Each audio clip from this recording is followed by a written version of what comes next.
waaw asalaamaaleykum waa Sénégal man la seen serviteur Cheikh Tidiane Coly daal di Bibson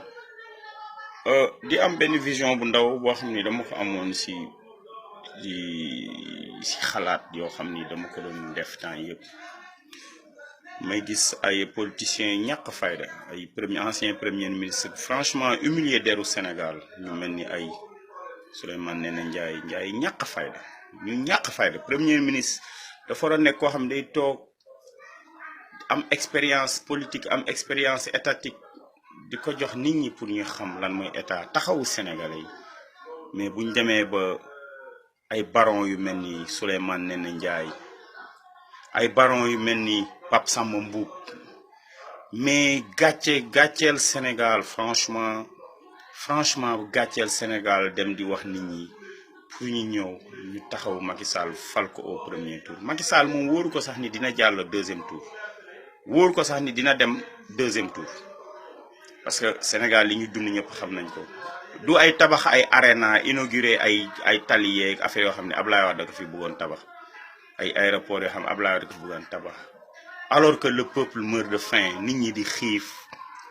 corbeille ni ko te ménagère bi 10 am problème nit ñi di am problème lekk am problème mu naan am problème mu courant am problème mu faju am problème mu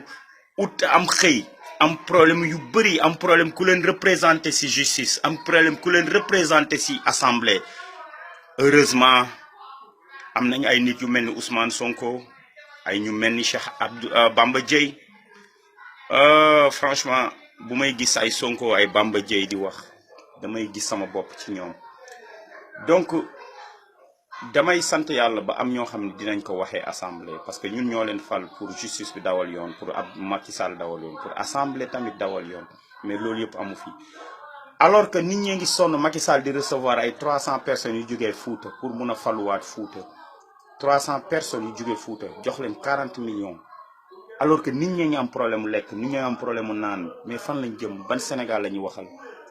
fichier électoral bi à 6 mois des élections ku dul Macky Sall ak ministre de l'intérieur am amuñu ko parce que ak candidat yi ngi koy réclamer fu nekk mais moo tax mën leen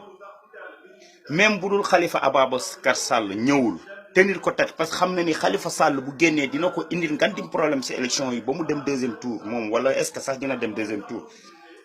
bu fekkee Khalifa Sall ñoom dañ ko bëgg a jaay doole ba du présenter ci élection yi mais nañ wut beneen candidat am na candidat yoo xam ni xaw nañ jege Khalifa Sall tuuti